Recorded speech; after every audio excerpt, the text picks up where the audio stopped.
Marcos capítulo de número 14, versículo 32 a seguir, diz assim: Então foram a um lugar chamado Getsêmani, e ali chegados disse Jesus a seus discípulos: Assentai-vos aqui enquanto eu vou orar. E levando consigo a Pedro, Tiago e João, começou a sentir-se tomado de pavor e de angústia. E lhes disse assim: A minha alma está profundamente triste até a morte. Ficai aqui e vigiai. E adiantando-se um pouco, prostrou-se em terra e orava para que, se possível fosse, aquela hora lhe fosse poupada. E dizia assim: Abba, Pai, tudo te é possível. Passa de mim este cálice, contudo não seja o que eu quero, e sim o que tu queres. Voltando, achou-os dormindo e disse a Pedro: Simão, tu dormes? Não pudestes vigiar nem uma hora? Vigiai e orai, para que não entreis em tentação. O espírito na verdade está pronto, mas a carne é fraca. E retirando-se de novo, orou repetindo as mesmas palavras. E voltando, achou-os outra vez dormindo, porque os seus olhos estavam pesados e não sabiam o que lhe responder. E veio pela terceira vez e disse-lhes: Ainda dormis e repousais? Basta, chegou a hora. O Filho do Homem está sendo entregue nas mãos dos pecadores. Levantai-vos, vamos, eis que o traidor se aproxima. Feche a sua Bíblia, coloque no banco, coloque na cadeira. Pegue na mão da pessoa mais bonita do seu lado. Atravesse a faixa de Gaza. Pegue na mão dele, isso, pegue na mão dela. Aperte com carinho até ele falar aleluia. Pentecostal que não faz barulho está com defeito de fabricação, não é? Vamos orar. Senhor Jesus, eu te exalto, eu te glorifico. Te exalto porque o Senhor é rei. Te glorifico porque o Senhor me deu a honra de ministrar aos seus súditos nessa noite. Te exalto, ó Deus, porque eu sei em quem tenho crido. E te glorifico porque sei que o Senhor já está atento às nossas orações esta noite. Eu não tenho sombra de dúvidas do seu mover neste lugar hoje. E eu quero agora lhe fazer dois pedidos que costumeiramente faço.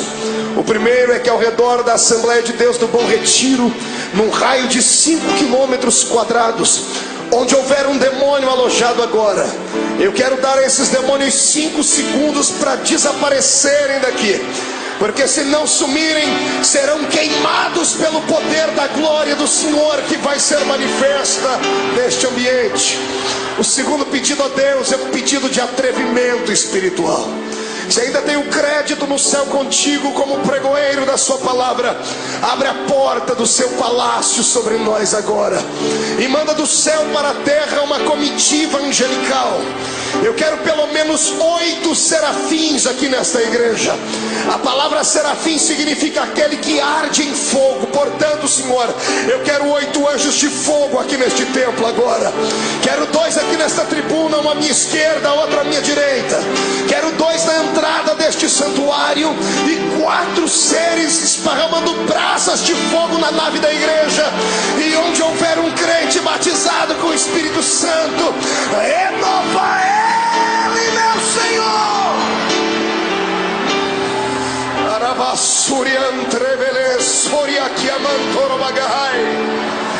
Deus, tu não precisa da ajuda do homem para nada.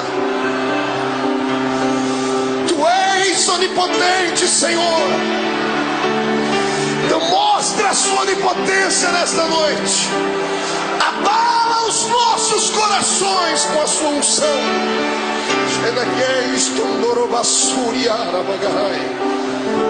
Muito obrigado, Jesus. Fica conosco aqui.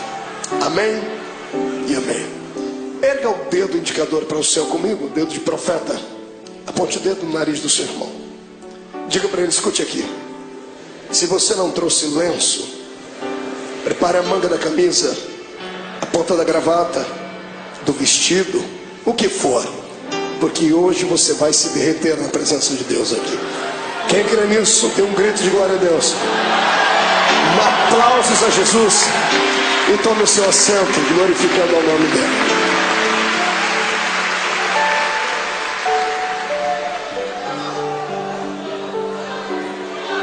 Aleluia. Oh glória.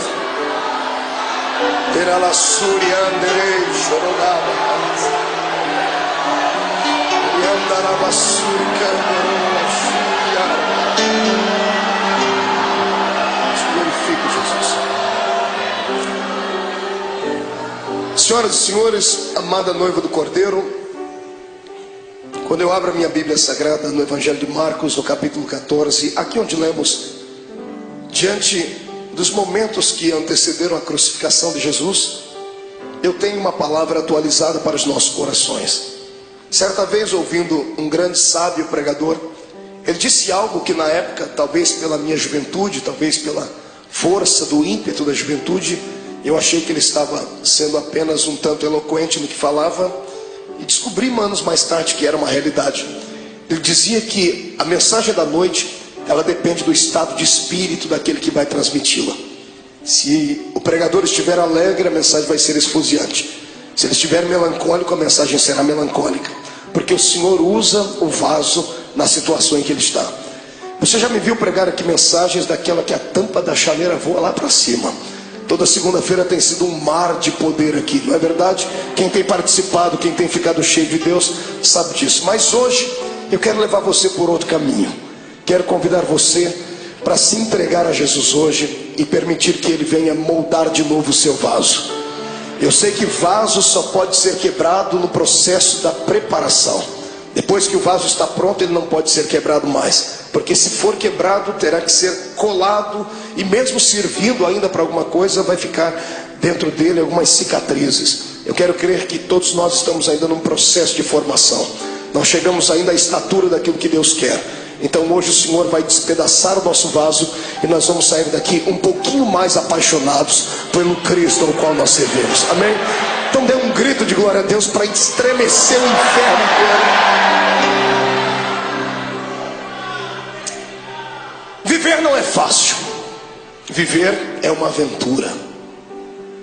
O dom da vida não foi confiado a todo o grande universo. O dom da vida, a existência mais plena dela, o Senhor confiou apenas nós que somos seres humanos. Pastor, mas os animais não vivem, as plantas não vivem, mas o estado deles é vegetativo. Não tem alma, não tem espírito. Eles têm apenas um breve espaço de tempo e existem apenas para algumas finalidades. Somente o ser humano vive para a eternidade. Por isso que nós somos dotados de sentimentos. O que é o sentimento? O sentimento é aquele labirinto da nossa alma que às vezes nos faz saltar, nos faz sorrir, nos faz chorar. E quem é que nunca passou pelo vale da sombra da morte? E só há um remédio que pode trazer a cura para os nossos sentimentos: é a doce presença do Espírito Santo. Porque a doença da alma, a dor dos sentimentos, da frustração, da depressão e da angústia, ela está localizada onde o médico não consegue localizar, bem na divisão da alma com o espírito. E só a palavra de Deus e a presença do Espírito Santo vão até este lugar. E é isso que Jesus vai fazer conosco aqui hoje. Ele vai transformar esta igreja hoje não num quartel-general, mas num grande hospital. E ele, junto com a sua equipe médica, que é composto pela Santa Trindade e os seus anjos, vão trazer o milagre para a nossa alma. Eu profetizo em nome de Jesus que o choro que durou uma noite toda terá que cessar, porque a alegria chegará e a sua alma será inundada com a presença do Senhor Jesus. Olhe para o irmão do Senhor e diga para ele: é só um momento de dor. Diga: vai passar. Quem acredita nisso, dê mais um grito de glória a Deus aí.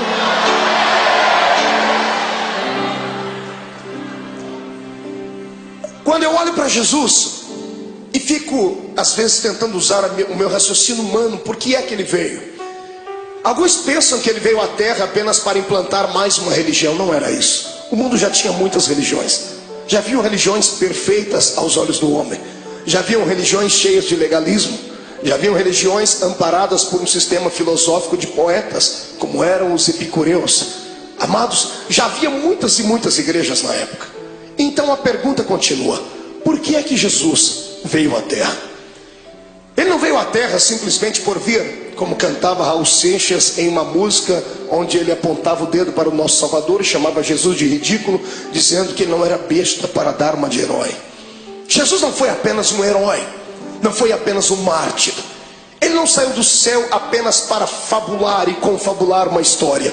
Jesus deixou as regiões celestiais motivado por um sentimento nobre e perfeito. Ele foi motivado pelo amor.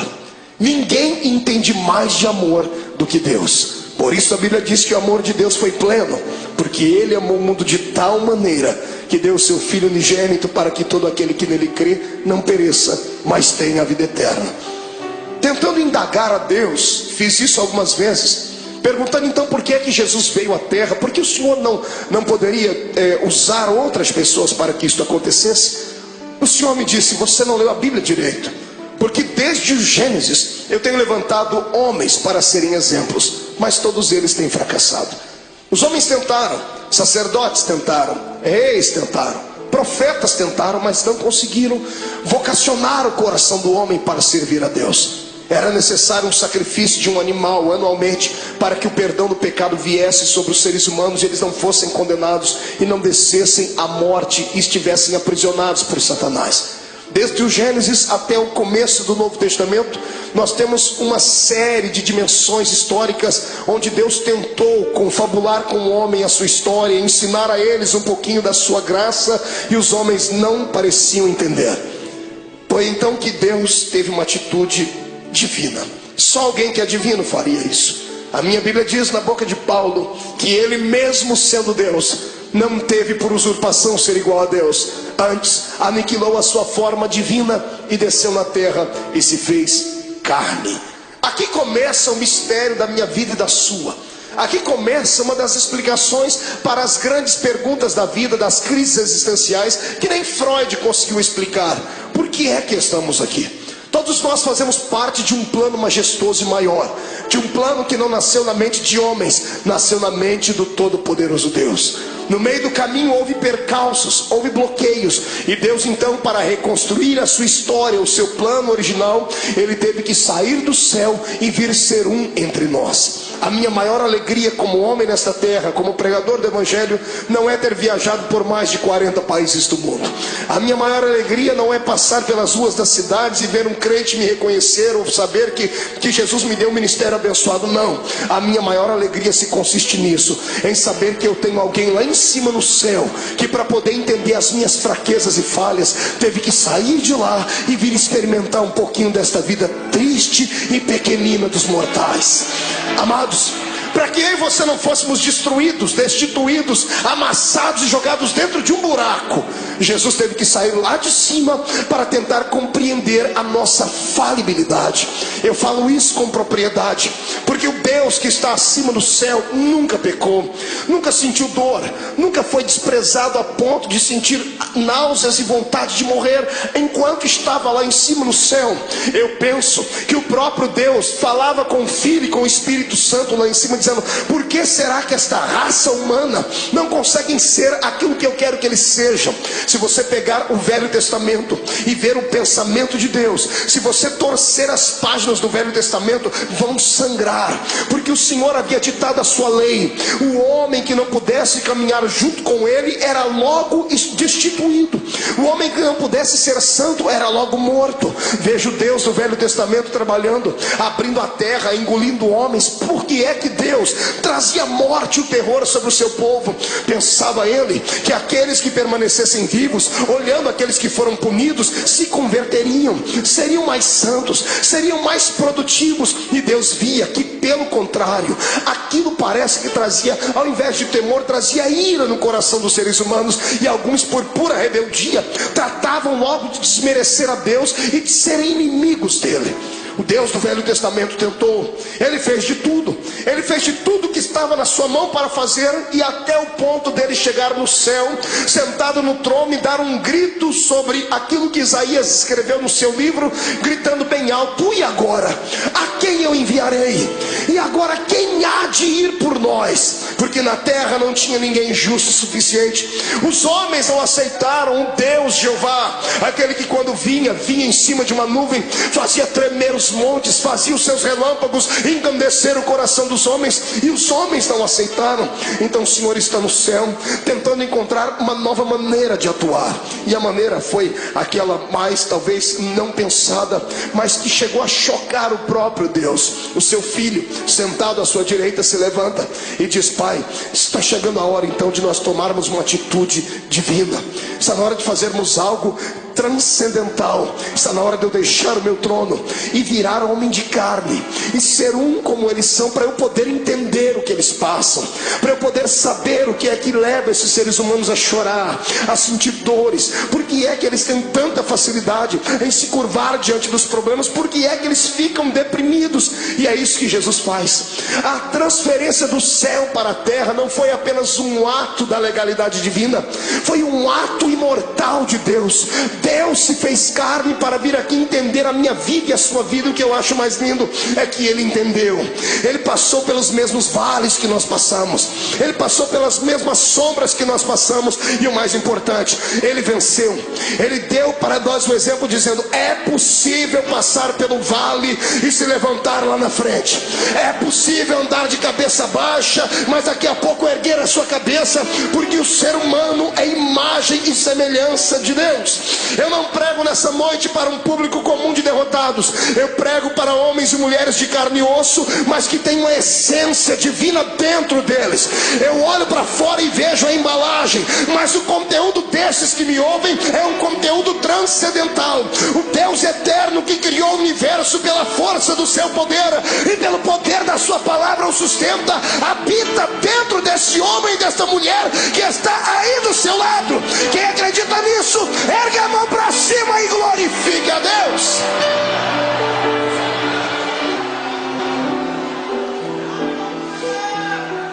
Para tentar entender por que é que a gente chora, grita, geme, sente agonia, Jesus passou pelo mesmo caminho. Estava chegando os últimos dias dele na terra. Ele sempre foi um homem de oração. Eu amo Jesus por causa dos seus ensinamentos, aqueles que ele dava com a sua boca e aqueles que ele exemplificava. Sempre que ele queria exemplificar alguma coisa, ele usava os seus apetrechos divinos. Todas as vezes que ele operava um grande milagre, ele se escondia no meio do mato para orar. Diferente dos seres humanos do século 21. Toda vez que temos uma vitória, a primeira coisa que fazemos é ir para um restaurante comer uma boa picanha. Fazemos festa, não é verdade? Fazemos uma viagem, prendemos uma ida até a beira da praia. Jesus sabia do perigo de se ter uma vitória. Toda vez que você tem uma vitória, o seu arqui-inimigo fica furioso muito mais do que antes, e ele vai preparar uma luta pior ali na frente. E se você não se preparar e não estiver com o seu espírito pronto, você pode sucumbir ali na frente. É por isso que todas as vezes que ele tinha uma vitória, ele se separava e ia para o monte orar. Nesse dia, foi um dia diferente. Jesus acordou melancólico, entristecido, porque ele não era apenas Deus, ele também era homem. Era homem sujeito às fraquezas. Quando ele se destituiu da essência da glória, ele se revestiu da nossa humanidade. E ele tinha um problema que eu e você não temos. Mesmo sendo homem, ele tinha o poder de ver o futuro, porque ele era homem, mas também era Deus. Ele tinha a sua natureza humana, mas também tinha a sua natureza divina. A sua natureza humana dava a ele condições de sentir sede, ao ponto de pedir para uma mulher: mulher, me dá água porque eu tenho sede. Mas a sua natureza divina logo se impunha, e ele mesmo disse à mulher: mas se tu soubesses quem fala contigo, você pediria água para mim, e eu te daria uma água que você beberia e nunca mais tornaria a ter sede. Na sua natureza humana, ele se cansou um dia na polpa do barco, dormiu e relaxou, ao ponto de Satanás se levantar e quase afundar o barco. Ele estava cansado, por isso dormiu. Mas quando se revestia da natureza divina, ele olhava para o mais miserável pecador e gritava no ouvido e no coração dele, dizendo assim: vinde a mim, vós, os que estáis cansados e oprimidos, porque eu vos aliviarei. Nessa manhã, o lado humano dele estava tranquilo, porque não enxergava o futuro. Mas o lado divino pregava peças nele, porque ele enxergava além daquilo que os olhos humanos viam. Mesmo sendo homem, ele continuava sendo Deus. Ele tinha percepção de algumas coisas do futuro. E dessa manhã, quando ele acordou, ele sabia o que ia acontecer. Sabendo o que ia acontecer, ele não sorri. Ele não conta uma história comum, porque ele era um homem como nós somos. Ele convida os seus discípulos nesse dia. Todas as vezes que ele ia para o monte orar, ele levava só 3. Era Pedro, Tiago e João. Nesse dia ele olhou para todo mundo e disse: gente, vamos orar comigo. Eu imagino os discípulos olhando uns para os outros, dizendo assim: o quê?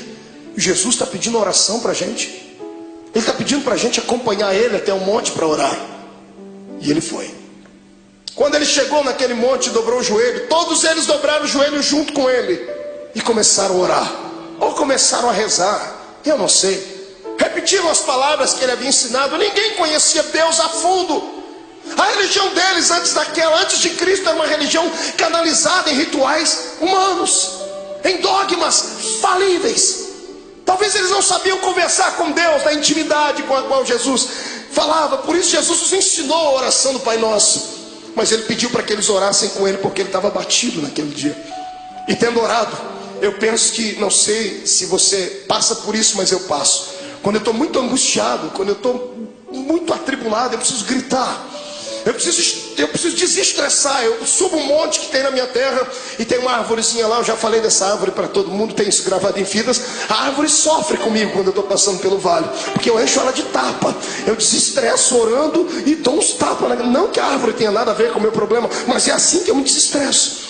Eu imagino Jesus nesse dia angustiado, atormentado, ele olhando para os seus discípulos, ele querendo orar, ele querendo falar tudo o que estava dentro dele, mas de repente ele olhava por cima dos ombros, ele via Tiago, Pedro, João, ele via André, ele via os outros, ele viu quão pequeninos eles eram apenas discípulos, não haviam atingido a estatura de mestre. O discípulo tem muita facilidade de se escandalizar, tem muita facilidade de ficar pequenino diante de situações difíceis. E eu imagino Jesus dizendo para si mesmo: se eu falar o que eu preciso, eles vão desanimar, eu tenho que demonstrar fortaleza para eles.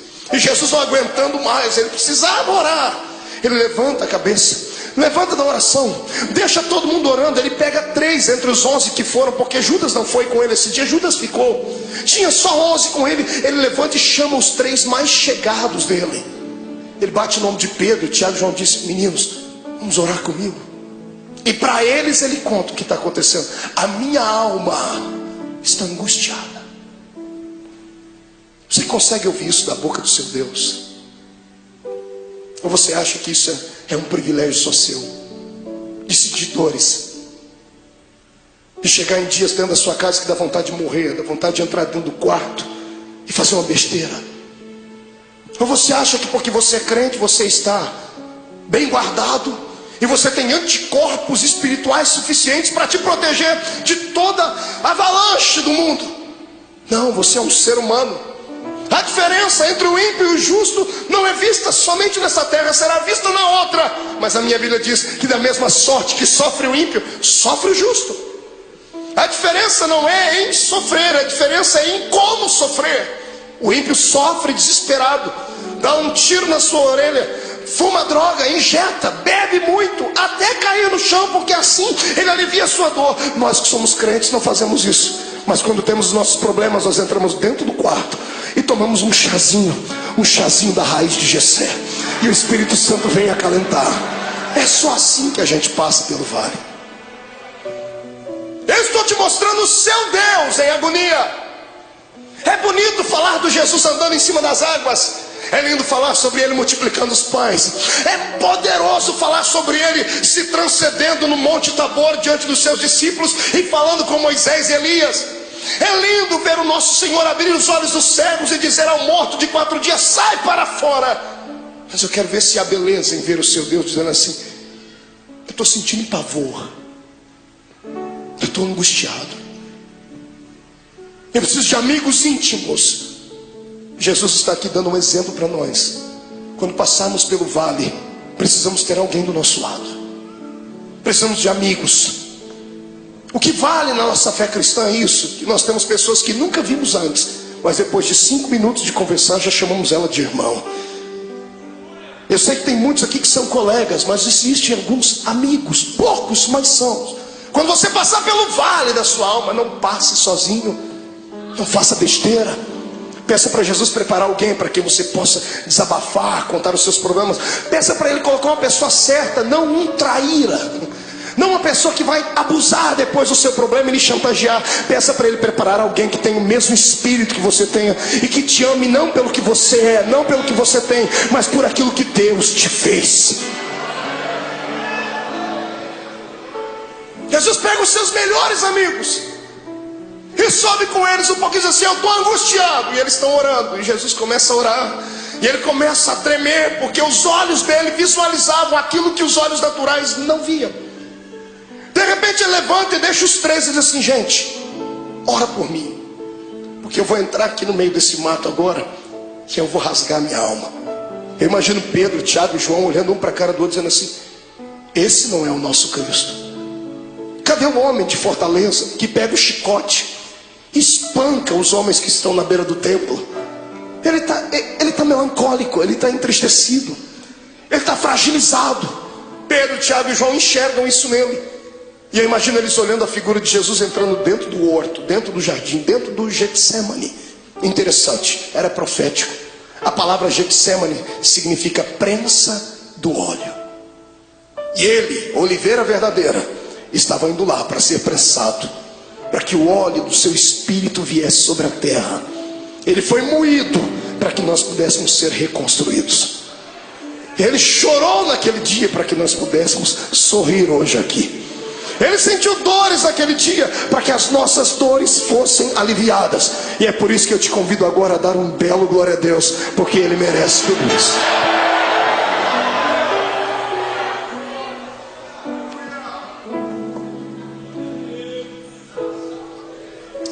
Ele começa a orar. Agora que não tem mais ninguém perto dele, ele rasga a alma e diz assim: Pai, eu sei que a hora é chegada,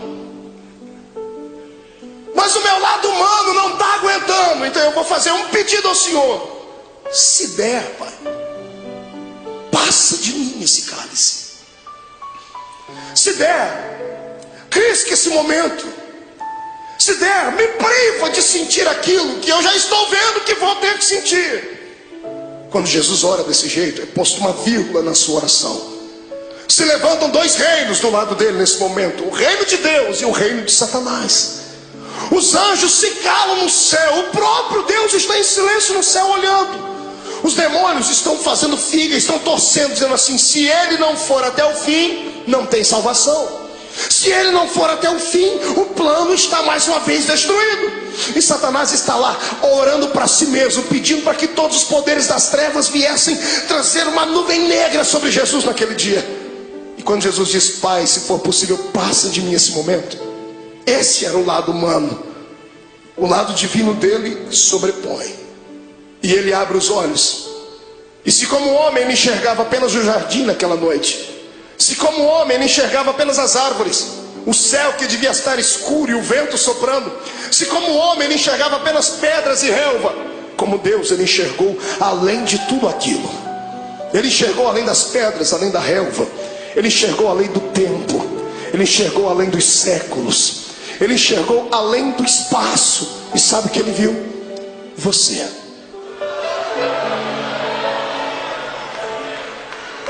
Eu. Ele enxergou você.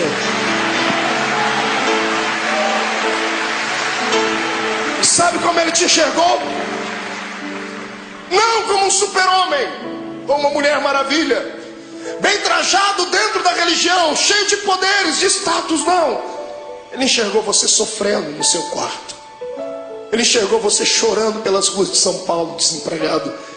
Ele enxergou você no momento em que as pessoas mais te atormentaram, que os seus inimigos lhe perseguiram. Ele enxergou a sua alma rasgada e você gritando e sentindo dores. E ele sabia que você não ia conseguir passar pelo jardim do Getsemane. Ele sabia que você ia tentar correr de lá. Então ele entrou no meio e disse assim: Pai, já que eles não vão dar conta de ir, eu vou no lugar deles. Ele se levanta e diz: todavia seja feita a sua vontade.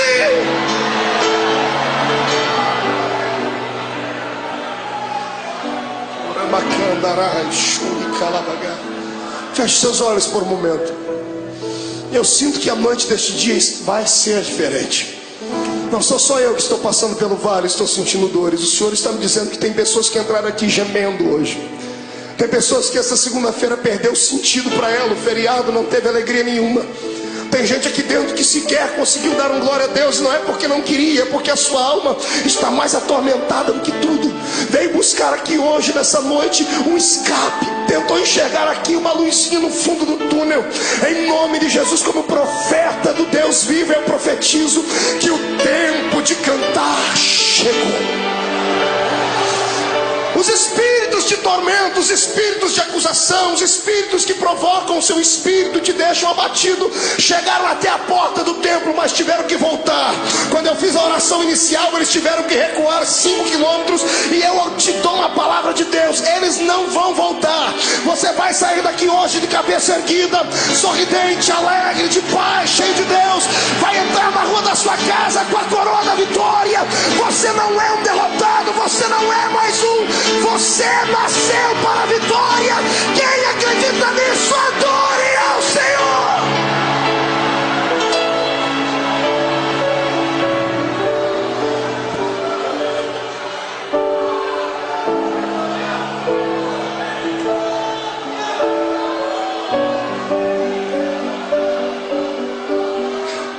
Então eu vou lhe convidar hoje aqui, irmão. Rasga a alma, filho.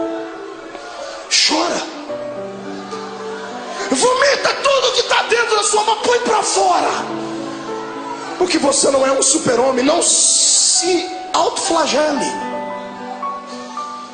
Eu sei que você hoje orou como Paulo: Senhor, o que eu quero fazer sempre eu não faço. O que eu não quero eu estou sempre fazendo. Senhor, eu tenho um espinho na carne. É como se o mensageiro do diabo viesse, me esbofeteasse e me jogasse no chão. Eu quero que você ouça aquilo que Paulo ouviu. Deus se levantou do trono e não acusou ele, não apontou o dedo. Deus olhou para Jesus do lado dele, viu a mão furada, viu o sofrimento do filho e disse assim: Paulo, fique tranquilo.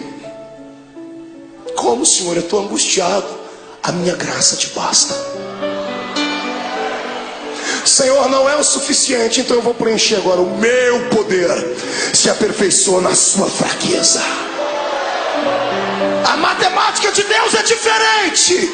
E eu profetizo que aqueles que entraram fracos aqui dentro hoje, Satanás não vai ter coragem de cruzar o seu caminho por pelo menos um mês. Eu profetizo em nome de Jesus que aqueles que entraram aqui entristecidos, chorosos, estão recebendo hoje o revestimento do Espírito.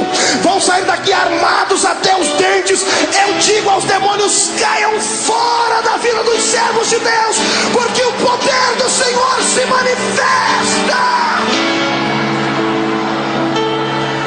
Direita para cima. Faça um carinho nas costas do seu irmão. Diga para ele: a angústia, o pavor, a angústia e a tristeza, a angústia e o abandono são o caminho mais fácil, mais rápido de tocar o coração de Deus.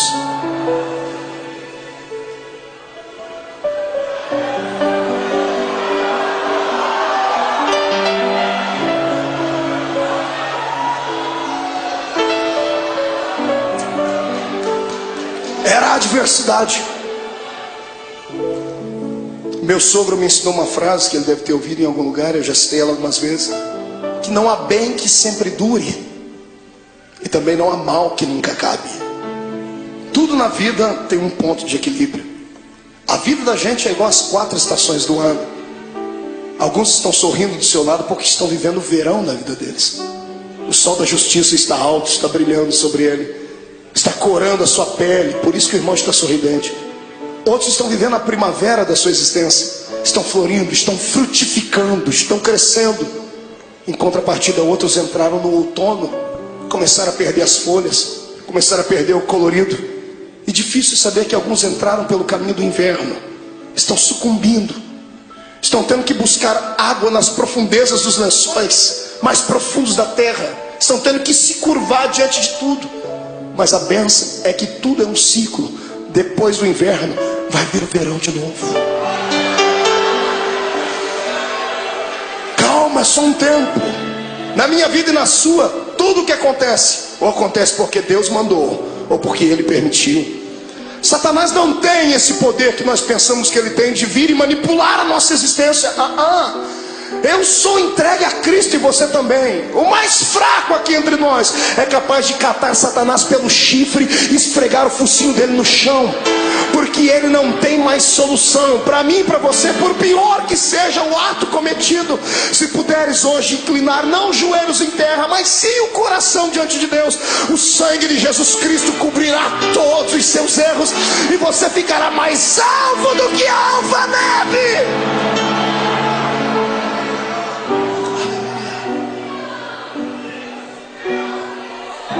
Mas escute, o que é para você passar, ninguém vai passar no seu lugar. E tem épocas na vida que a gente tem que passar sozinhos. Tem vale que não tem amigo íntimo, ninguém. Tem coisas que somos só nós e Deus. E o pior é que nesse exato momento parece que Deus nos esquece.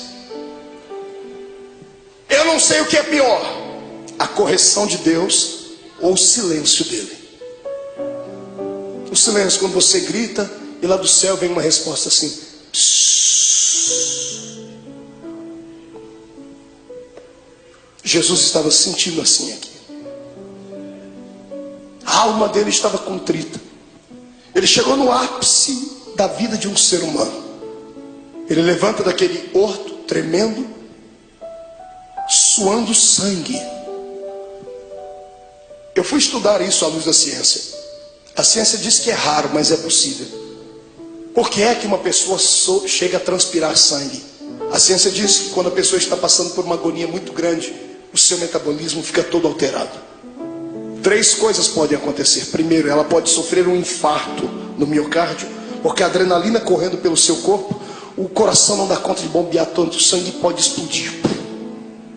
Segundo, quando a etapa do coração é vencida, as veias do cérebro não suportam, a pessoa pode sofrer um derrame.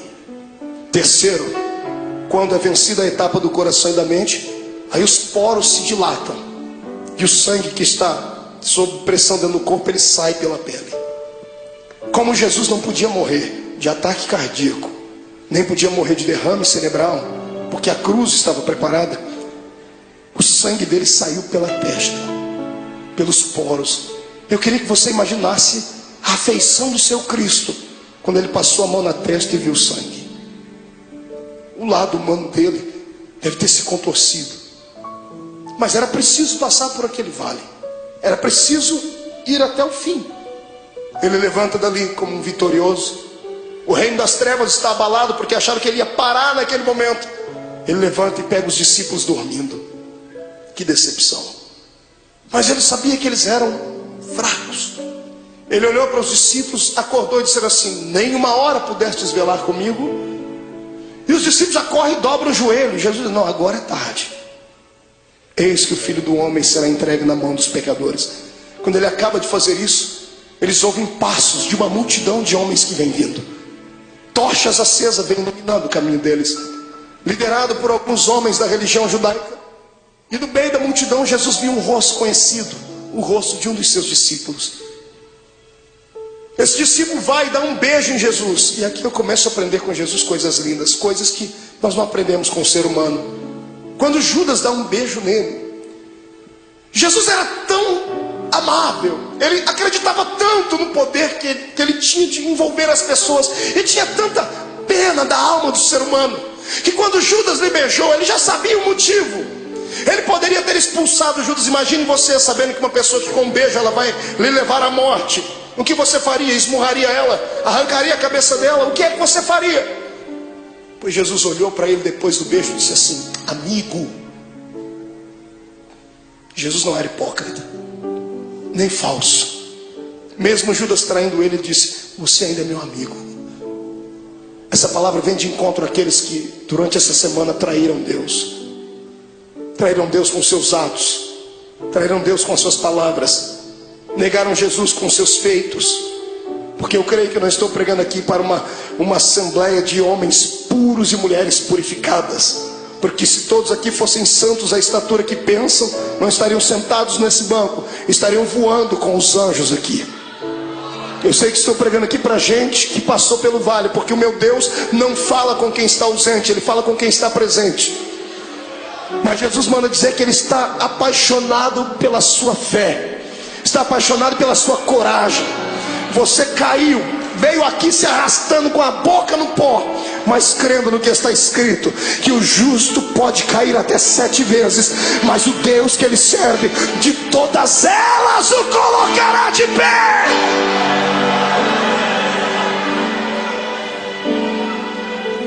Você continua sendo amigo de Deus. O amor de Deus não dá para se entender.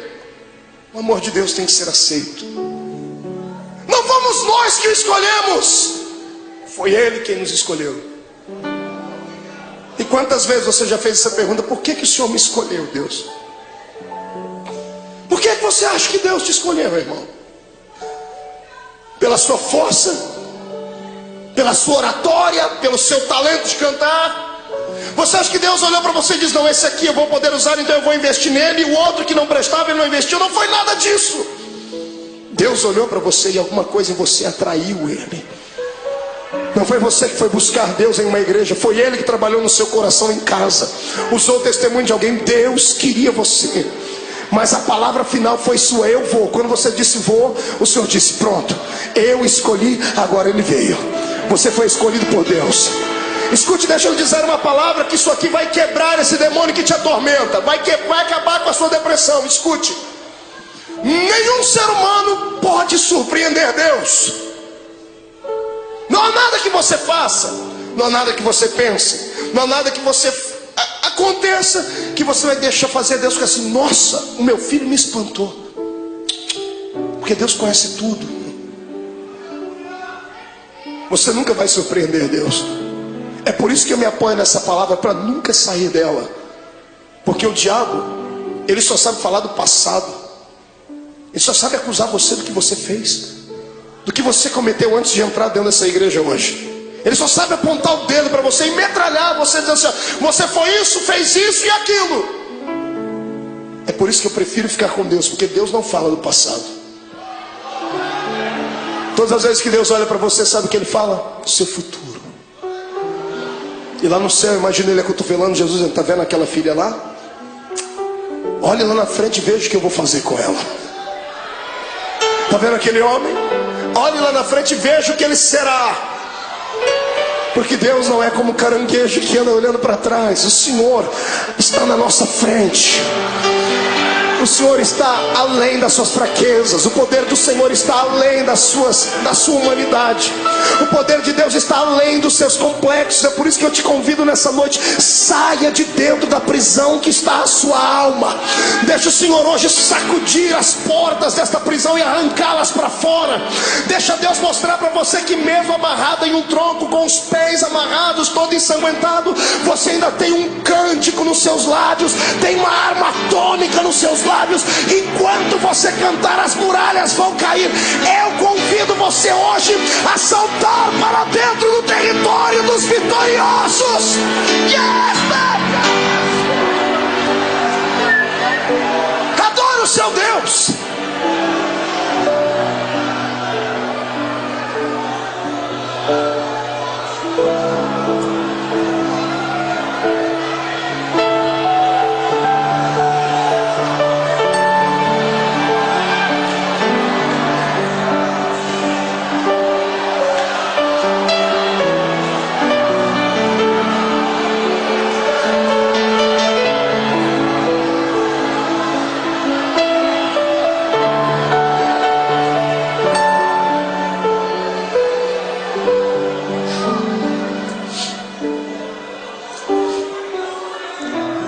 É hoje o dia que Deus escolheu para arrancar você de dentro do quarto escuro da sua vida.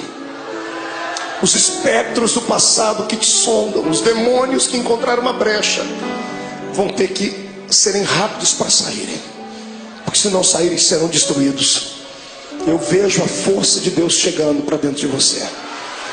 Eu vejo o Espírito Santo sentado nas asas do vento, trazendo em ambas as suas mãos brasa de fogo para purificar o seu pecado, e na mão direita dele uma unção de gozo para te fazer saltar pelo menos uma semana inteira. Em nome de Jesus Cristo, hoje é o dia da independência da sua alma. O Senhor te fará saltar muralhas. Quem acredita nisso, tire o pé do chão para adorar.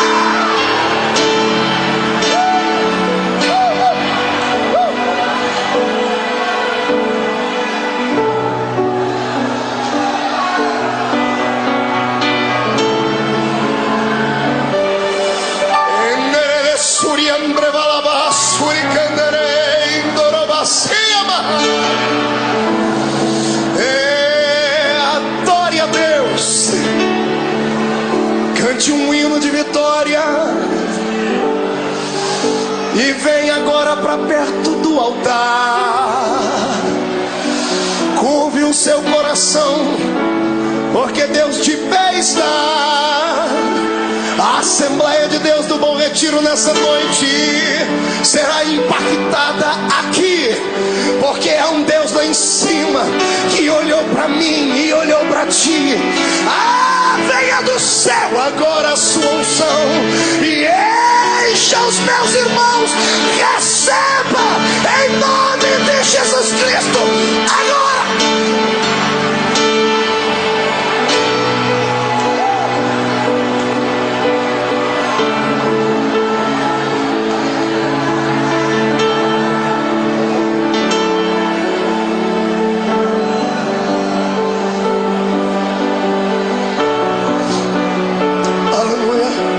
Sente um pouquinho. Olhe para cá.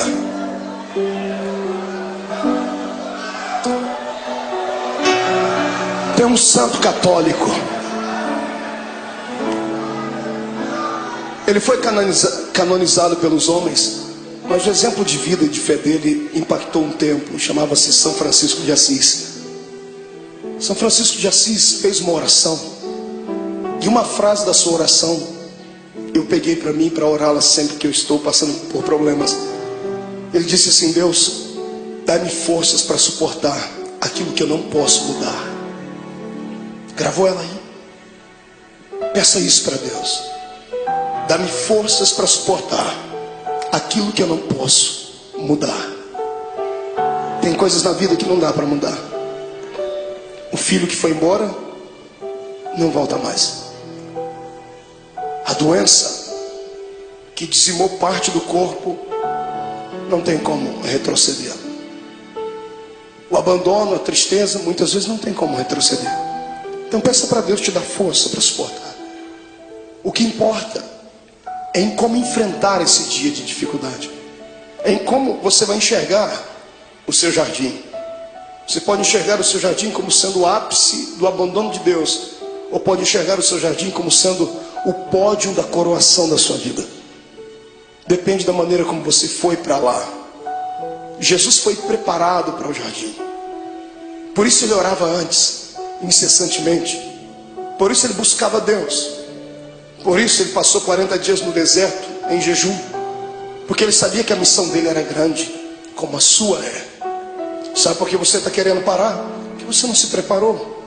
Tem levado uma vida de brincadeira, pensando que a igreja é apenas um lugarzinho de reunião social, pensando que a fé cristã é só aqueles dogmazinhos ensinados pelo pai e pela mãe. Não, a salvação não é hereditária.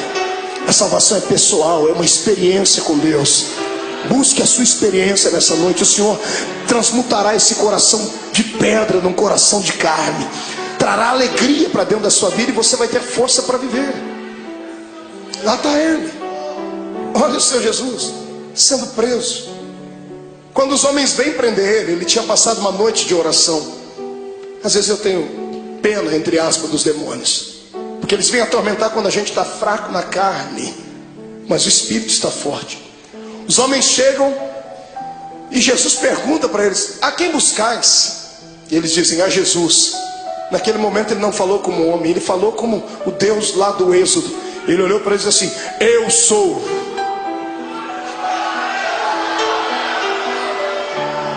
Por um pouco aqueles homens não morreram fulminados, Porque quando ele liberou a sua palavra, rema, eu sou, eles caíram no chão. Qualquer preso sairia correndo, qualquer pessoa condenada sairia correndo, qualquer covarde sairia correndo. E eu não duvido que os discípulos iam pegar na mão dele: Jesus, aproveita o momento e foge. E ao invés de ele ir para a direção contrária, ele vai e ajuda as pessoas a ficar de pé. Você consegue imaginar Jesus pegando na mão de Malco? Malco foi o soldado que arrancou a orelha dele. Fica de pé, Malco. Jesus olhando para o Judas: Judas, filho, fica de pé. Imagina ele falando: I'm sorry, desculpe. Em vez de falar como homem, eu falei como Deus. Foi só um momento, eu estou aqui, pode me prender.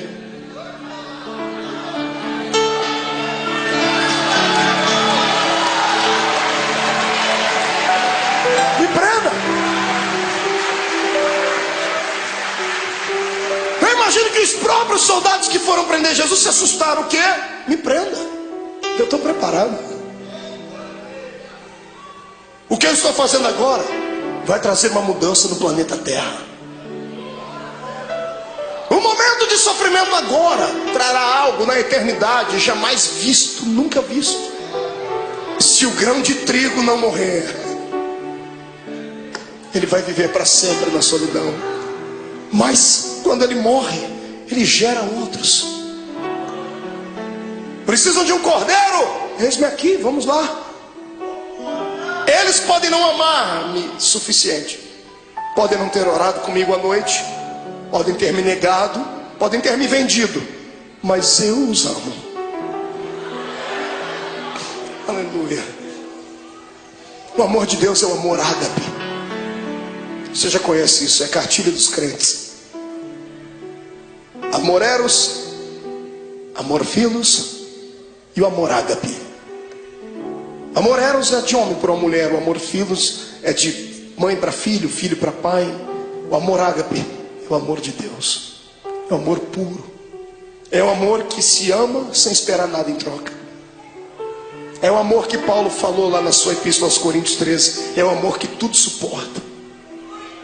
É por isso que Jesus está te segurando. Aleluia. Eu dizia a um amigo hoje que eu descobri, depois de muito tempo, por que é que o ser humano não deve pecar.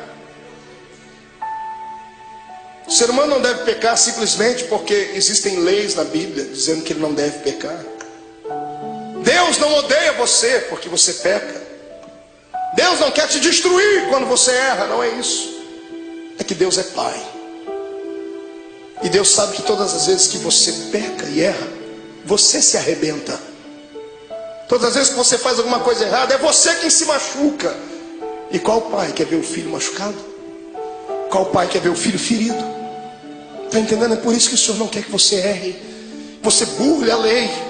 Porque tudo que Ele estabeleceu são princípios. E tudo que foge dos princípios te machuca. Olha para você agora sofrendo por causa desse adultério. Olha você sofrendo aí dentro. As mágoas, tristes. Desejando uma pessoa que não é sua e não pode ficar com ela. Não tem jeito. Olha vocês sofrendo porque pegou aquilo que não era seu. Olha aí você sofrendo porque passou por cima de tudo aquilo que Deus tinha para você. Olha você angustiado. É isso que te tira da igreja. Não é a perseguição do pastor, não é a palavra pesada do outro, não é. São aquilo que nós infringimos na lei de Deus. E Jesus me disse ao meu ouvido enquanto eu estava de joelho ali: tem muita gente que quer se afastar da igreja, filho. E fala para eles que não importa o que eles fez, importa o que eu fiz por eles. Sai da frente, Satanás, eu estou com raiva de você. Eu tenho certeza que nesta noite os planos de Satanás mais uma vez caíram por terra, porque o Senhor te ama e ponto final. Quem é amado por Deus adore a Ele.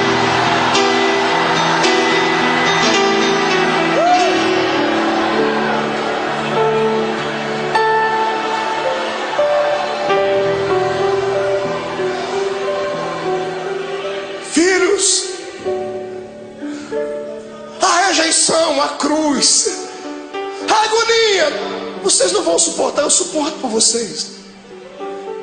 E levaram ele como um preso comum. Fizeram do meu Jesus uma peteca. Caifás, Anás, Pilatos, Herodes, Pilatos. Ninguém achava nada de errado nele. Ele tinha palavras para incriminar os homens, mas ele se calou e não se defendia. Pilatos fica estarrecido e diz assim: que homem é esse? Pilatos queria soltar Jesus, mas o ego dele era muito massageado pelos judeus. Ele não queria perder a postura de um grande. Então, para alegrar o coração dos judeus, ele pensava que isso iria aplacar a ira deles. Ele manda chicotear Jesus. E pegam o meu Jesus, o seu Jesus, levam ele numa noite fria para um lugar, numa praça, amarram as mãos dele em uma estaca, deixam ele seminu. Aquilo era já motivo para matá-lo, porque todo judeu tinha vergonha de mostrar o seu corpo. Estava sendo humilhado, até que ele começou a ser flagelado. Azorrague era o nome da arma com a qual bateram em Jesus. 12 tiras de couro, na ponta de cada tira um osso de carneiro quebrado ou limalha de ferro. Cada vez que o carrasco batia nas costas do meu Jesus, 12 buracos ficavam nas costas dele. Paulo disse: assim como meu mestre, eu tomei uma quarentena de açoites menos uma. Foram 39 chicotadas daquela, mais de 460 cortes nas costas. O corpo não aguenta. Depois da 10ª chicotada, ele já estava pendurado. Ele poderia ter gritado, ele poderia ter aliviado um pouquinho da dor, porque quando gritamos, por um momento, há um bloqueio no cérebro e a dor passa por momentos, mas passa. Se ele gritasse, ele teria sentido menos dor, mas ele não gritou.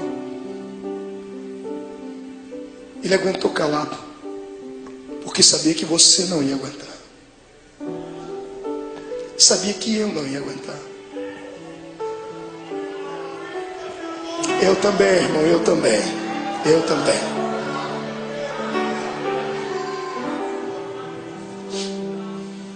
Quando tiram Jesus da estaca, ele está semi-morto, caído no chão. Alguém embrulha o corpo dele num pano, pensando fazer o bem, estavam fazendo o mal. Jogam ele dentro de uma cova, dentro de uma cela fria, úmida, fétida. No outro dia de manhãzinha, Pilatos já havia se reunido com algumas pessoas. O povo não havia quem acalmasse o povo. O povo quer a morte dele. Pilatos se levantou e chamou a multidão e disse assim: olha, hoje é um dia especial. Hoje eu tenho direito e posso liberar o perdão para um preso. Vocês têm esse homem chamado Jesus e tem Barrabás. Barrabás era um terrorista, era um prisioneiro político. Era um homem que queria lutar contra o reino de Roma. Por isso estava preso. Um homem zarrão, de quase 1,90 m, diz a história. E quando colocaram Barrabás e pegaram o nosso Jesus todo machucado de manhã, ele não jantou na noite, não tomou café de manhã. Ele estava fragilizado, com o corpo tremendo, perdeu muito sangue na noite. As pessoas olham para os dois e, pagos por dinheiro, gritam: solte Barrabás. Pilatos não entende o que a multidão está falando. Ele vai, lava as suas mãos, diz assim: bom, que caia sobre a cabeça de vocês o sangue desse homem. Os soldados ficaram possessos por demônios. Agarram o meu Jesus e o seu, e o pano que estava coberto sobre o corpo de Jesus havia colado nas feridas que estavam nas costas dele. 400 cortes abertos, o pano colou a noite toda ali. Um soldado arranca aquele pano com força, abrindo todas as feridas de uma só vez. Ele deve ter soltado um gemido muito forte. Para brincar com ele, porque alguém dizia que ele era o rei, fizeram uma coroa de espinhos. Cada espinho tinha pelo menos 9 a 10 centímetros de comprimento. Espinhos que eram capazes de perfurar uma madeira. E colocaram na cabeça do nosso Jesus. Colocaram uma capa vermelha sobre ele, bateram com uma cana na cabeça dele para que a coroa fincasse mais ainda. E alguém dizia: tu não és o rei? Eis aí a tua coroa. Pegam o patíbulo da cruz, a haste onde os braços dele foram presos e fixos, colocam nos ombros dele e ele sobe a via da crucificação. A cruz não podia ser posta inteira nos ombros de um preso, porque ela pesava quase 140, 150 quilos. Ninguém daria conta de levar. Era só a parte principal. Jesus está subindo aquela travessia. Aquilo era um show, era um espetáculo que todos aguardavam. Todo mundo estava esperando ver ali um preso político, um preso famoso. E quando muitas pessoas começam a ver Jesus passando ali, a agonia tomou conta do povo. Eu fico imaginando as pessoas que estavam lá naquele dia. Imagino Lázaro, o amigo de Jesus, do lado de Marta e Maria, as irmãs segurando ele. Eu vou lá, eu vou soltar ele, eu vou fazer alguma coisa. Mas não vá, Lázaro, se for vai morrer também. Ele vai passando o olhar, ele vê todos aqueles para quem ele multiplicou o pão e deu na mão deles. Os amigos que ele tinha desferiram contra ele a traição. Pedro está andando do lado, triste porque já tinha negado Jesus. A mãe de Jesus vai ao longe, olhando o filho querido. No meio do caminho ele não aguenta. A Bíblia não diz, mas é possível que Jesus tenha tombado com o peso daquele lugar, daquela cruz, da haste daquela cruz, porque ele estava muito cansado, estava com fome, estava machucado. E o soldado romano, enfurecido, endemoniado, olha no meio da multidão, e para humilhar mais Jesus, escolhe um homem diferente no meio da multidão. Ele pega o Cirineu, Simão o Cirineu. Cirineu não era sobrenome. Cirineu falava do lugar onde ele havia nascido, Cirene. Cirene ficava na Etiópia. Era o único negro que tinha ali naquele dia. Pegaram um negro para colocar ali, para ajudar Jesus a carregar a cruz, dizendo: nenhum dos seus irmãos te amam. Colocaram um estrangeiro para ajudar Jesus a carregar a cruz. Eu fico aqui imaginando com a minha mente, ele está sofrendo, está morrendo e está ensinando a gente que quando passarmos pela nossa via da crucificação, não tiver nenhum amigo para ajudar a carregar a cruz, não tiver nenhum parente para ajudar a carregar a cruz, Deus enviará um estrangeiro para ajudar. Aleluia.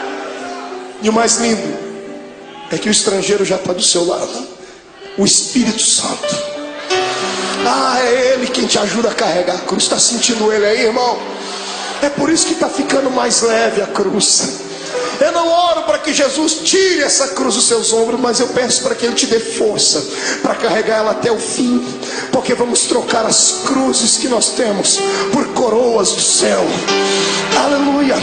Passe pelo vale dando glórias ao seu Deus.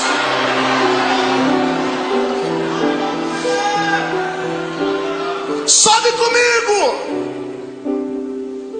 Vem no Gólgota comigo. Ele está subindo, a multidão está indo atrás, os soldados estão gritando. Quando chegam lá em cima no Gólgota, tiram a haste que estava sobre os ombros de Jesus e pegam a haste maior e pregam lá, e então sim uma cruz. Pegam Jesus e vão crucificá-lo. A história diz que a cruz era feita 5 dias antes da crucificação, era feita sob medida. Por quê?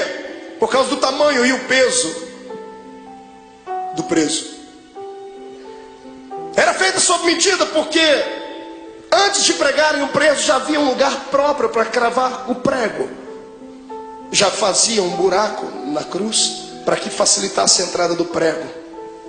Então quando vão pregar o nosso Jesus, problema, a cruz não era dele, era sua, era minha, era do infeliz do Barrabás.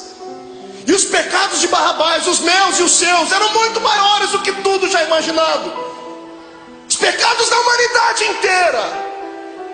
Quando pregam a primeira mão, facilitou a entrada do prego. Quando vão pregar a segunda, não dá, porque o braço dele era menor. Então eles esticam Jesus. O salmista disse que esticaram o nosso mestre, ao ponto de quase desconjuntar os ossos. Os ossos não podiam ser quebrados, mas desconjuntados. Quando esticam Jesus, ele sente dores inimagináveis. Pregam a mão dele, o suplício maior vem na sequência, porque a mão ainda tem muita carne. Como é que se prega o pé? Não pregaram 2 pés de uma vez, porque não tinha prego que suportasse. Pregaram primeiro o primeiro pé. Pregos de 17 centímetros, golpe desferido em cima do osso, ou entre as juntas dos pés. Quando o primeiro prego entra e crava o pé do meu Jesus naquela cruz, ele deve ter se contorcido, um desejo de gritar, mas era tudo que Satanás queria ouvir, fraqueza. E ele engolia seco, porque por dentro ele dizia para si mesmo: já vai acabar, Não vai demorar muito. Eles não vão suportar isso, então eu suporto por eles. Pega um segundo pé e outro prego. Prega um segundo pé em cima do primeiro. Então temos 2 pregos segurando os pés dele na cruz. Quando os soldados levantam a cruz, o buraco no Gólgota está feito. Levantam a cruz e era um preso. Você já viu algum policial tratar bem um preso? Abrir a porta do camburão e dizer assim: entra por favor, querido. Ninguém disse: olha, vamos colocar a cruz com cuidado. Quando eles levantam a cruz e soltam dentro daquele buraco, soltam com todo o peso do corpo dele. Quando a cruz bate dentro do buraco do Gólgota, o corpo de Jesus pende para frente. Ele fica preso pelos pregos das mãos dos pés e o corpo pende para frente. Os seus ossos comprimem o seu pulmão e ele não consegue respirar. Ele sabia mais do que ninguém que carne sufocada, Deus não aceitava o sacrifício dela. Então ele arruma força onde não tem. Ele segura nos pregos. Ele firma os pés e traz o corpo para trás, num esforço quase que sobre-humano, sentindo dores que você jamais sonhou. E quando ele encosta na cruz, ele respira um pouquinho só aliviado. E então ele começa a ficar tonto. Estava fraco do dia anterior. As moscas começam a visitar o corpo de Jesus. Se você já fez serviço militar, você sabe o que eu estou falando.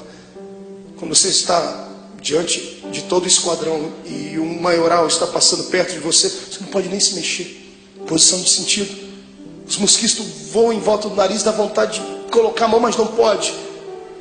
Jesus estava ali, ensanguentado, suado, sentindo dores. As moscas estão voando sobre ele e ele não tem força nem para expulsá-las. Do lado dele é posto um bandido e do outro também. Quando ele olha para os 2 bandidos, eu penso que ele intercede pela alma deles. O da esquerda fica endemoniado. O diabo entra dentro do corpo dele e ele olha para Jesus e diz assim: oh, você não é Deus? Você não é o Cristo? Você não é o Todo-Poderoso? Sai da cruz e tira a gente daqui, rapaz. Imagina a tristeza com que isso chegou no ouvido de Jesus. Pensa, você está morrendo por ele e ele está debochando de você. A dor daquilo deve ter sido maior do que a dor dos pregos, maior do que a dor do chicote, porque a dor do desprezo é maior do que tudo. Deus olhou do céu e disse: não, meu filho não vai ficar assim. O Espírito Santo entra no coração daquele bandido da direita. Vamos fazer um equilíbrio. O da direita fica cheio do Espírito Santo. Pregado na cruz, grita para o outro: pare de atormentar ele. Esse homem não fez nada, a gente está aqui porque merece, ele não. O da direita estica o pescoço, porque Pilatos deu um presente para Jesus. Mandou colocar uma insígnia em cima da cruz: Rei dos Judeus. O preso estica o pescoço, e quando ele lê em cima da cruz Rei dos Judeus, ele abaixa a cabeça e sussurra: o Rei, Rei, ó Rei. Imagino Jesus levantando a cabeça, sentindo dor, dizendo: está falando comigo, rapaz? Estou. O Rei, lembra de mim quando entrar no seu reino. Aleluia.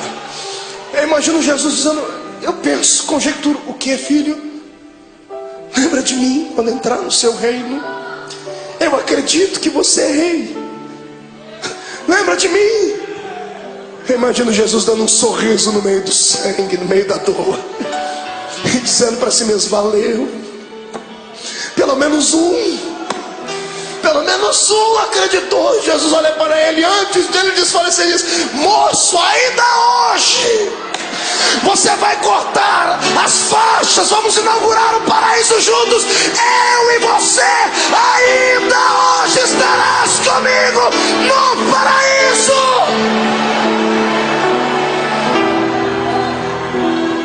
Era bacana.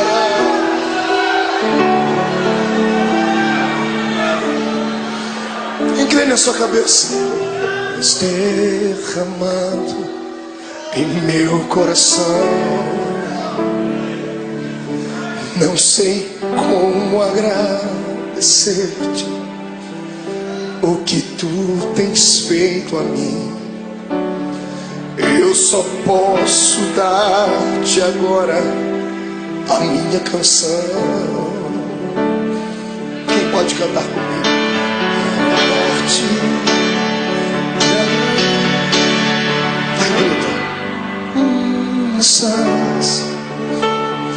graças, Senhor, graças, meu Senhor Jesus.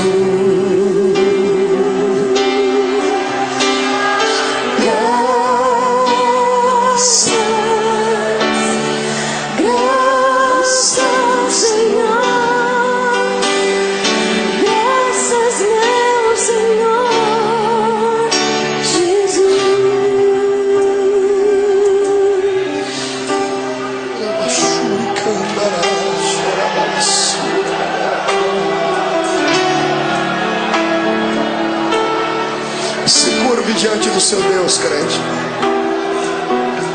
Até você que não gosta de dar glória a Deus não pode ficar em silêncio agora. Até você que não gosta de dar barulhos tem que gritar agora.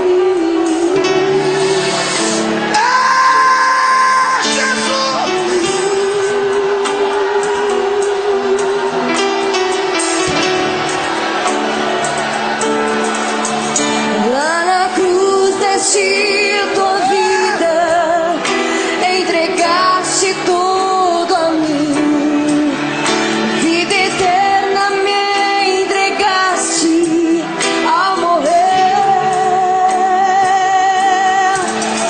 Por teu sangue tenho entrada junto ao trono celestial.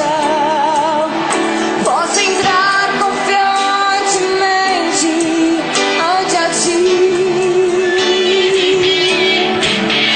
Lá na cruz deste tua vida, entregaste tudo a mim, vida eterna me entregaste ao morrer. Por teu sangue tenho entrada junto ao trono celestial. Posso entrar confiantemente ante a ti.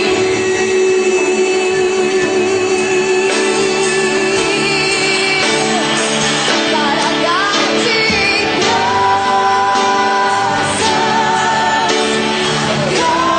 graças, Senhor, graças, meu Senhor Jesus.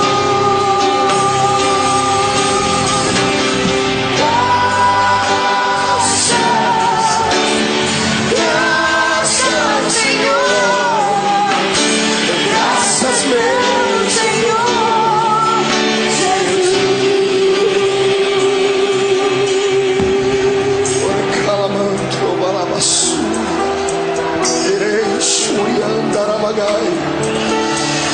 Todo crente batizado com o Espírito Santo seja renovado. Todo crente que está envolvido pelo poder do sangue de Jesus Cristo seja renovado. Quem nunca orou em línguas, que seja batizado agora. Que este lugar comece a flamejar.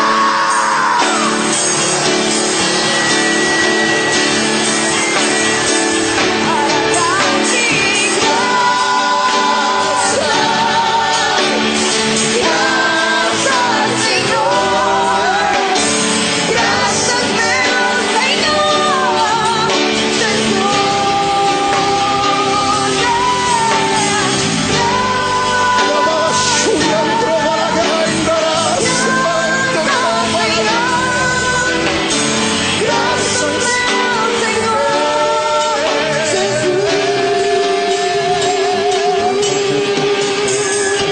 Segura um pouquinho de pé.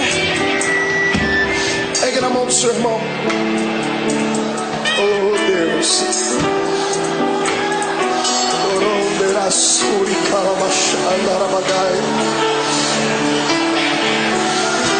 Eu sinto o poder do sangue de Jesus aqui. O Senhor está perdoando pecados nessa noite.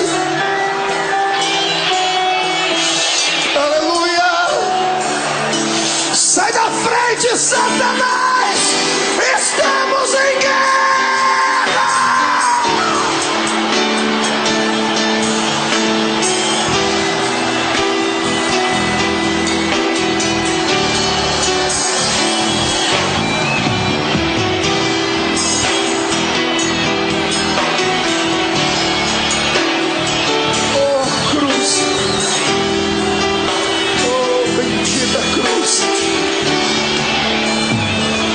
Segura um pouquinho, pegue na mão do seu irmão, olhe para cá.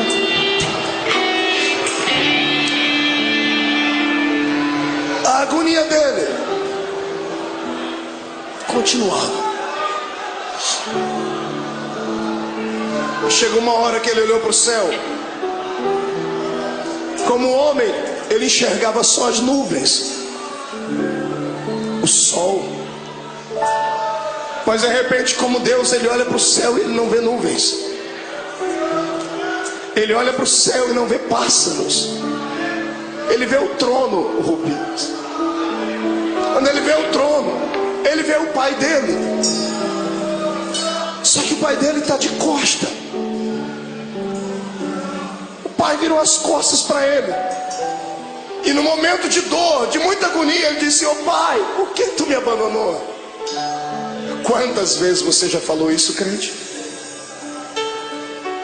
Deus entende quando você diz isso, porque Jesus passou por isso.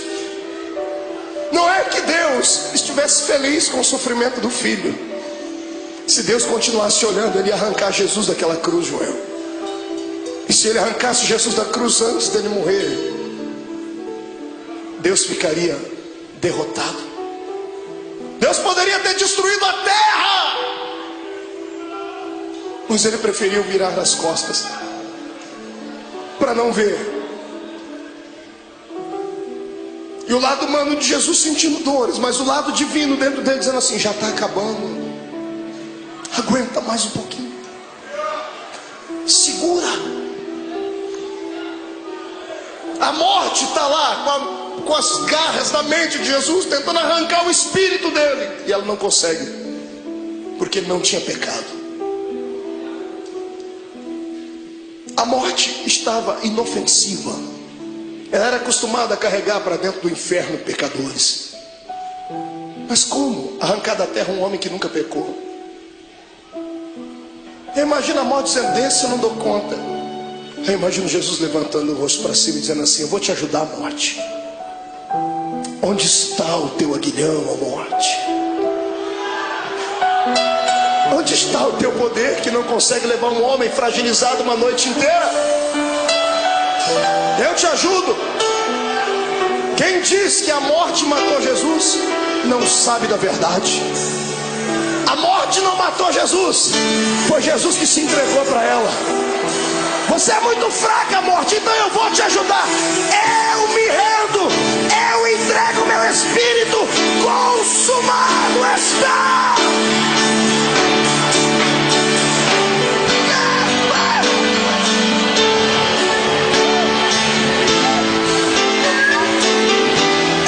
Este é o Cristo que tu serves.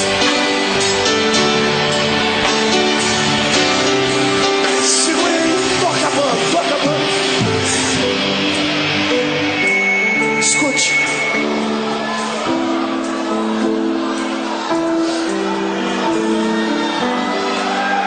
Segure só um pouquinho. Quando a cabeça de Jesus pendeu, o astro-rei deixou de brilhar. O cosmos e a natureza se curvaram diante do Rei eterno. As rochas se fenderam. O sol se escureceu. A multidão que gritou crucifica-o começou a bater no peito e dizendo ele era Deus. O centurião que ajudou a fragilizar o corpo dele está embaixo da cruz gaguejando e dizendo esse homem era o Filho de Deus. Maria está embaixo, João está abraçado com ela dizendo aguenta, mãe, aguenta. Tiram Jesus da cruz. Ele morreu primeiro do que os bandidos. E um dia eu orei a Deus, Deus me revelou por quê. Porque que Jesus morreu antes dos bandidos, irmão? Será que Jesus era tão fraco assim? Porque os outros bandidos também foram flagelizados. Por que Jesus morreu primeiro? Eu perguntei a ele um dia, e o que ele me respondeu: é só crente cheio do Espírito Santo para entender. Jesus nunca gostou da morte. E todo morto que cruzou o caminho dele ressuscitou. Todo. Ele chegou a parar velório, cortejo fúnebre.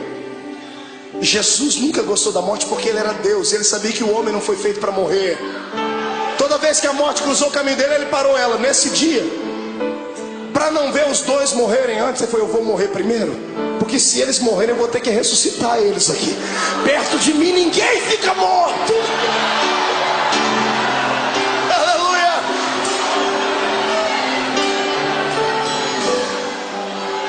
Ele morreu. Morreu a carcaça. Quem morreu foi Jesus, o homem.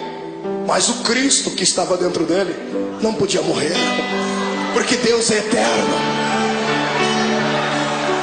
O Espírito do Cristo que estava dentro dele saiu pela boca. Quando o homem expira, seu espírito sai. Interessante é que ao invés de Jesus sair dali e ir até o céu, a Bíblia diz que ele foi às regiões mais baixas. Ele foi num lugar muito interessante que poucos crentes conhecem, pouca gente prega. A Bíblia diz que ele foi buscar um cativeiro. Já leu sobre isso na Bíblia? Quando Jesus morreu, ele passou 3 dias morto ali, o corpo, porque o espírito dele foi fazer uma pregação interessante. Ele foi a um lugar onde estavam todos os santos que haviam morrido antes dele, porque ninguém ia para o paraíso, iam todo mundo para o seio de Abraão. E Jesus foi lá e se revelou: eu sou. Eu imagino ele, que já estava com a chave da morte e do inferno na mão, indo lá, abrindo as portas das cadeias. Abrindo a porta, lá dentro tem alguém sentado assim: sai para fora, Daniel. Mas Senhor, quem és tu? Eu sou aquele que fecha a boca do leão.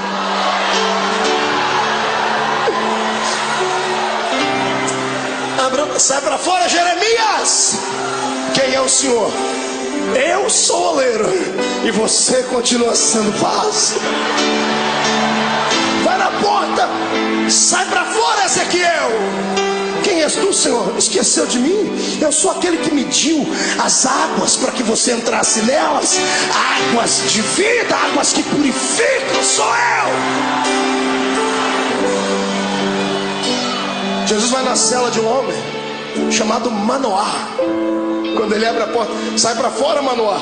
Senhor, quem és tu, Manoá? Você perguntou o meu nome quando eu fui anunciar o seu filho. Eu sou o maravilhoso, sou eu. Sai para fora, Davi. Quem és tu, Senhor? Eu sou o bom pastor que dá a vida pelas suas ovelhas. Sai para fora.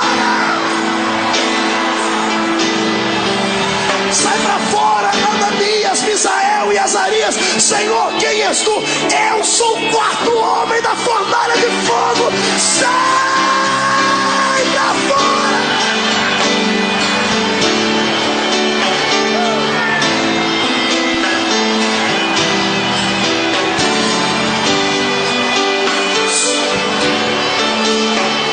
Segure. Jesus chega numa porta. Era um dos últimos a ter entrado lá antes dele. Ele abre a porta, está lá um sujeito de barba. Ele diz: João, sai para fora, João. Mas Senhor, quem és tu? João não me conhece? Imagina o João olhando e dizendo: oh Senhor, desculpa. É que a última vez que eu lhe vi, o Senhor era um cordeiro. E agora eu vejo que tu és o leão. O leão da tribo de Judá.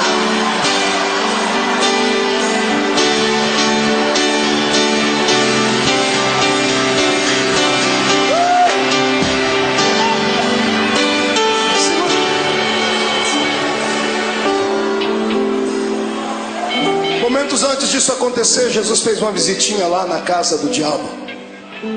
Está todo mundo chorando aqui em cima, na terra. E tem tem um monte de demônio fazendo festa no inferno. A morte e o diabo dançando catira e forró. Os demônios cantando, é festa, Jesus morreu.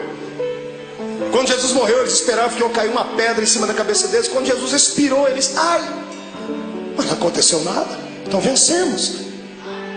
Passaram a noite toda fazendo festa lá no antro do inferno. Não foi num belo dia, os demônios todos deitados, cansados, dormindo.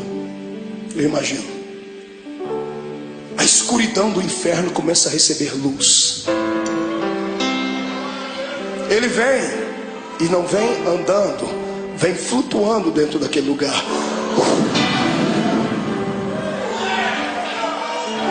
Quando a presença, a luz e o calor dele vai passando, demônios começam a gritar. Ai, tá queimando, é o sol. E alguém grita, é, mas é outro sol. É o sol da justiça que está entrando. Os gritos devem ter acordado o diabo e a morte. Jesus olha para a cara dos dois. Antes de falar com o diabo, Jesus vai no colarinho da morte, agarra ela pelo colarinho e diz, onde está a morte? Onde está o teu aguilhão, a morte? Jesus pega e joga ela para um canto. Jesus vai onde está o diabo, fala, Satanás, agora é contigo, seu infeliz. Me agonizou lá no monte, achou que eu não ia vencer. Eu vim aqui provar para você que é possível ser homem na terra e ainda ir morar no céu.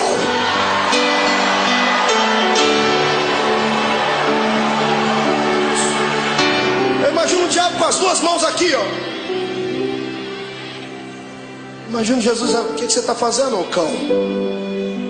Não, é que aquela historinha lá de Gênesis 3:15, né? A semente da mulher vai esmagar a minha cabeça. Imagina Jesus dizendo, não, fica tranquilo. Eu poderia fazer isso agora, mas não vou fazer. Não, o senhor é bonzinho, obrigado. Eu sou bonzinho? Me dê a chave da morte do inferno aqui. E Jesus vai saindo, eu imagino. E o diabo, mas e a cabeça e o pé, como é que fica? Calma, eu vou dar uma trégua por alguns momentos. Porque mesmo eu podendo esmagar a sua cabeça, eu não vou fazer isso agora, porque eu seria egoísta. Eu vou repartir isso com muita gente ainda. Eu imagino Jesus apontando o dedo dele, fica assim por enquanto, mas em breve, o Deus de paz esmagará Satanás embaixo dos nossos pés.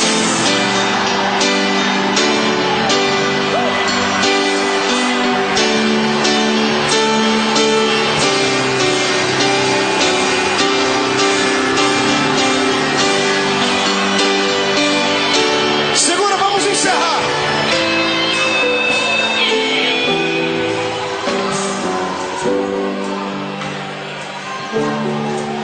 Três dias depois, umas mulheres chorosas chegam na tumba de Jesus, levam perfume para embalsamar o corpo dele. Está todo mundo chorando pelos cantos. Quando elas chegam na tumba de José de Arimateia, que emprestou para Jesus, a pedra gigantesca estava removida.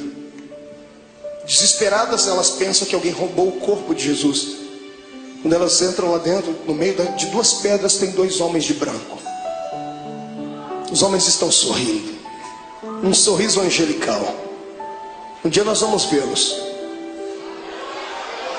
E as mulheres perguntam, onde puseram o nosso mestre? E os homens dão um grito para elas, mulheres, por que procurais entre os mortos aquele que vive? Ele não está mais aqui, ele já ressuscitou.